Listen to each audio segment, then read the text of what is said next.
I'm the gardener here at the Dover Library.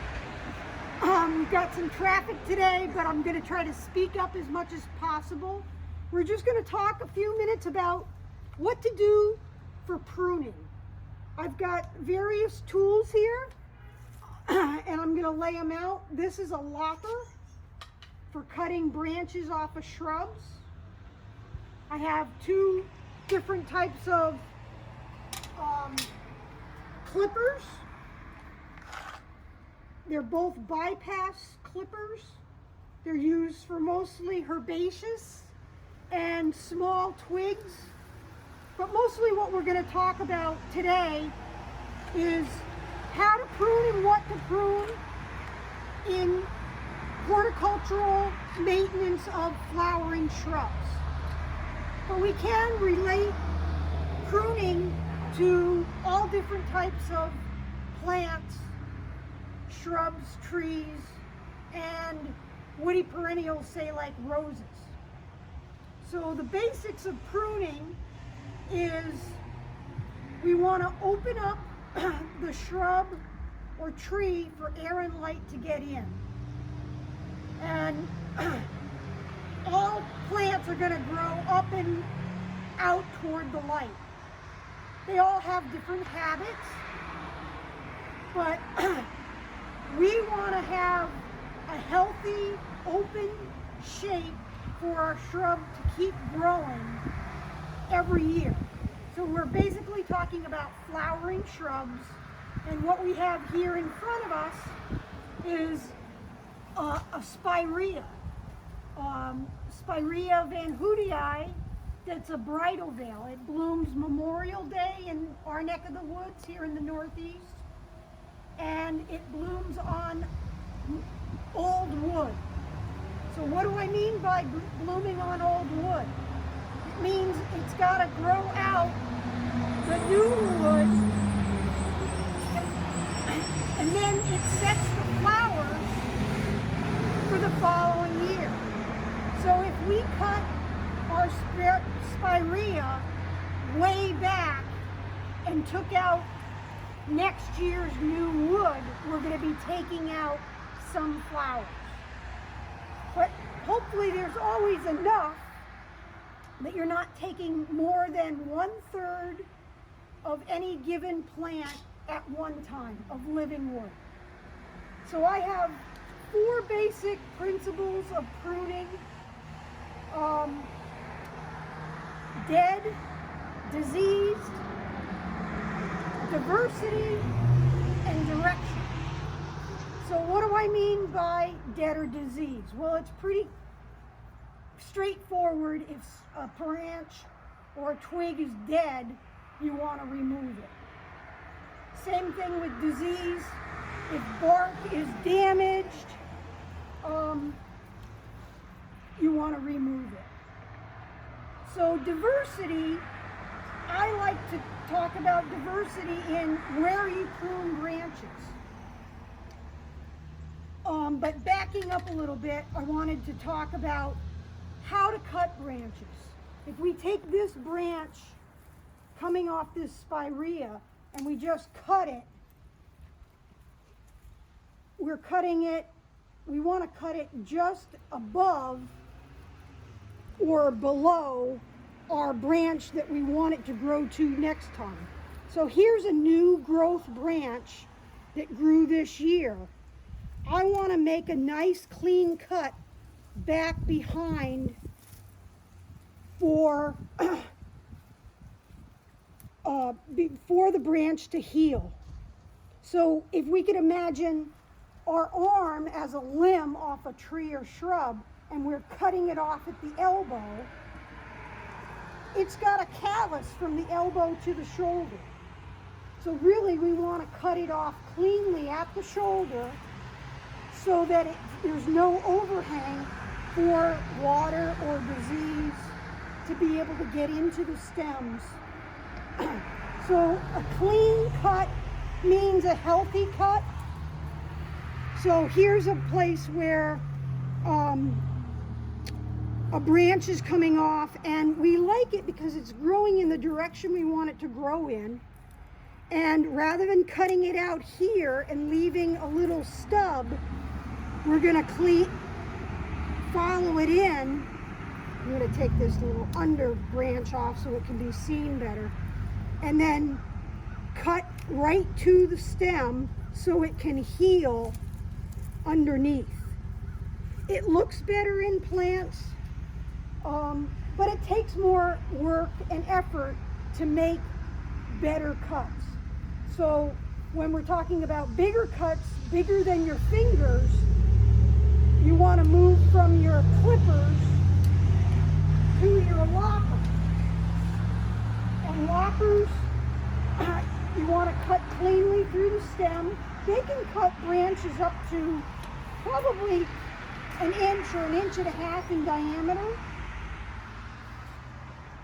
But the good practice is always cut and never twist your arms of your locker. So if you can't cut through the stem, you want to have a saw. Now I have a folding saw that actually broke off, but I still use it for pruning roots and stems and whatnot. Here's another folding saw that I like to use because you can get inside a shrub and get in tight to where the crotches are. So back to the 4 Ds, we have dead, diseased, diversity. So a lot of people hedge their shrubs, which is a fine way to trim your shrubs, but what you're going to have is all the cuts at the same place. So say we're hedging this spirea, all the cuts are going to be at the same place. So eventually there's no new branches coming up because all the cuts are at the top.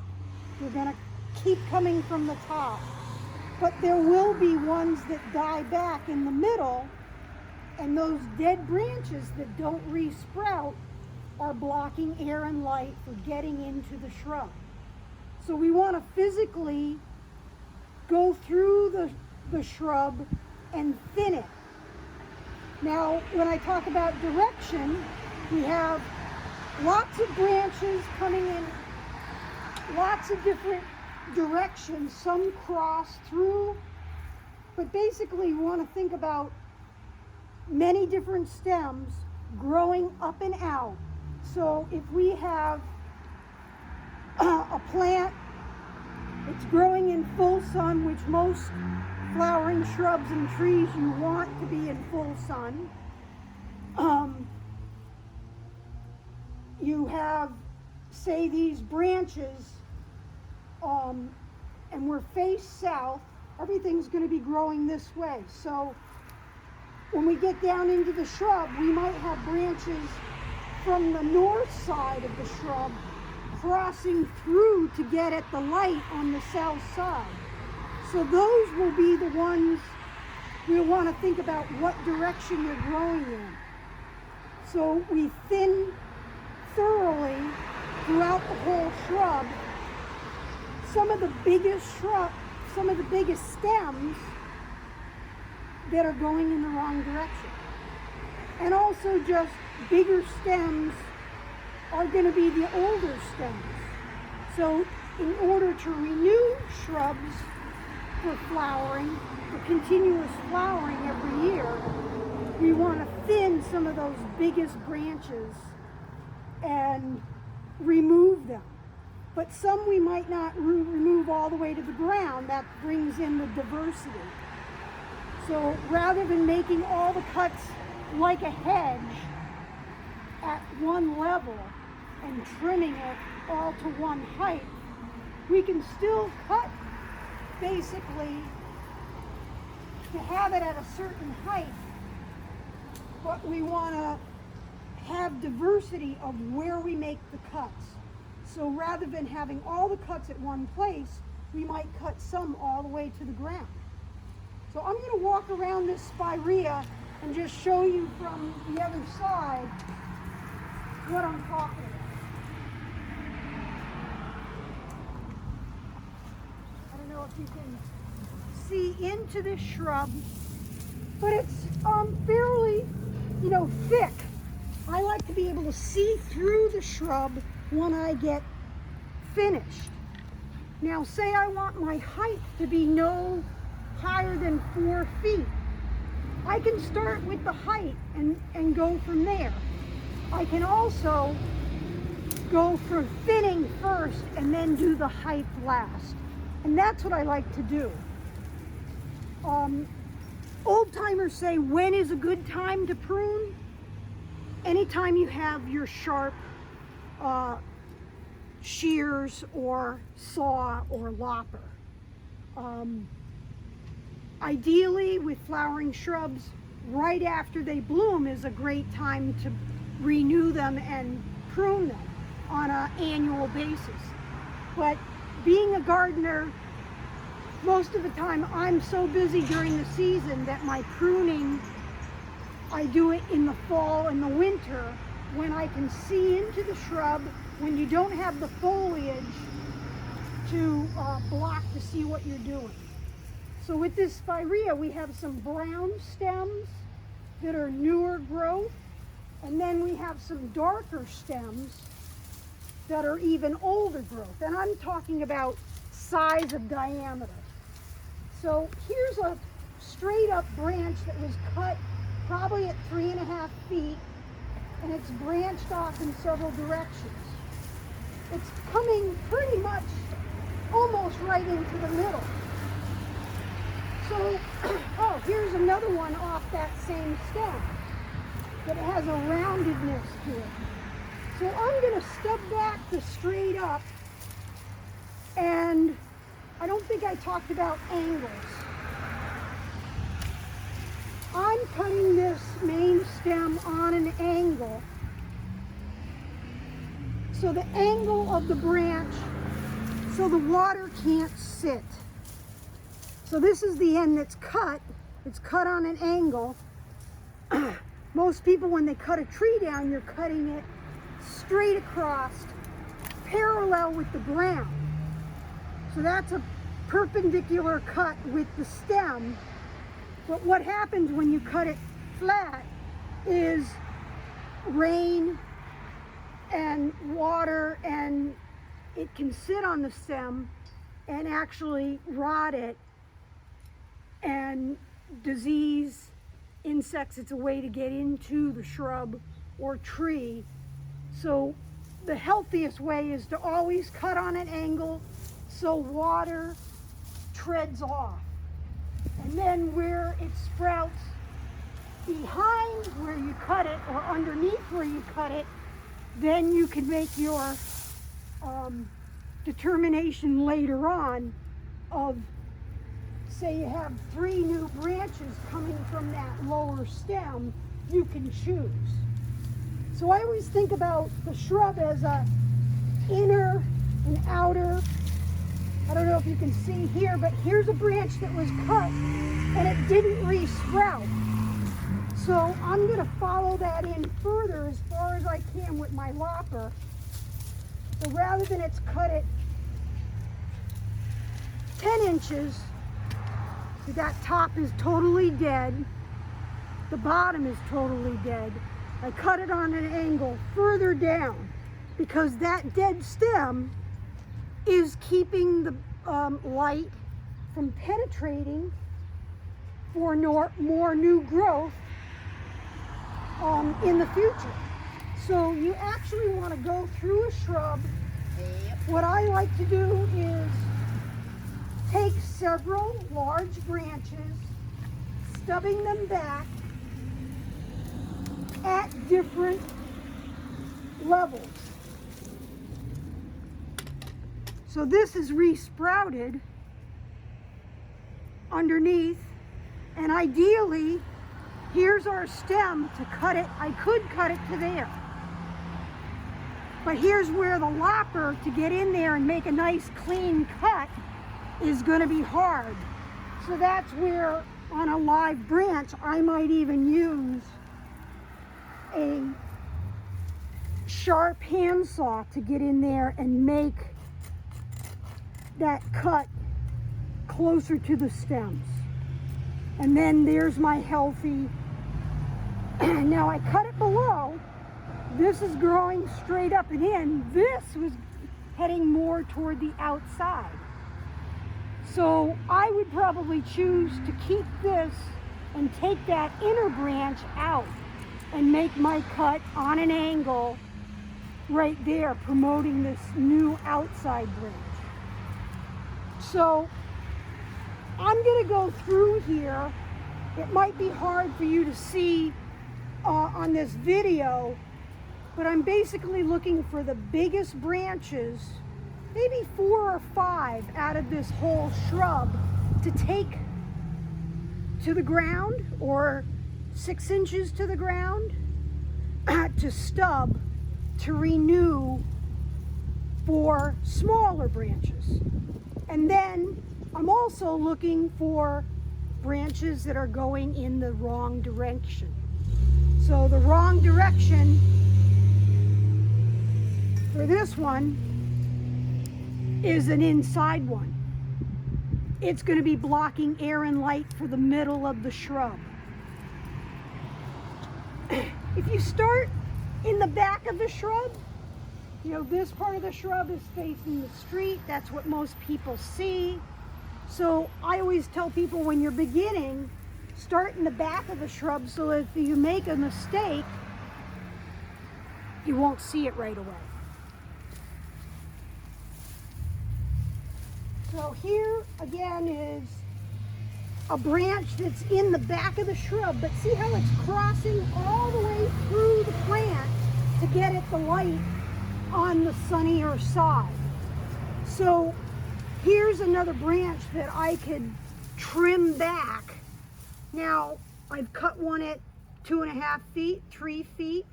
This I can stub a little bit lower, and I'm going to make the cut to the outside so that the cut isn't showing. Well, it doesn't really matter here. With angles, you can cut. That's angled outside, and I generally like my angles to be to shed out rather than shed in. But by cutting it that way, now I don't even see my cut. I angled it toward the inside. So there's a whole branch that was growing in the wrong direction. And without really trying to show you every single one, I look and see of what's the bigger stem to cut back to. And I go back to this one I stubbed. It's really a thick stem that's one of my older stems. So I'm cutting the same stem even back further with my lopper on an angle. And now I'm going to pull out this whole stem.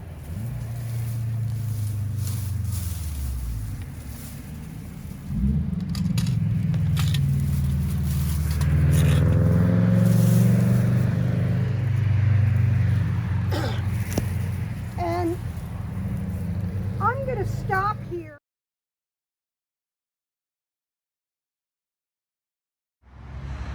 So we're back. I did a little pruning for a few minutes just so that you wouldn't be seeing every single cut. But you can look at this shrub and see that you can see through it. It's a little bit thicker on the left side. There's still some branches to take out. But I'm doing diversity. 1, 2, 3, 4, about 2 feet. And then in shaping this, we've cut some other branches at 4 feet.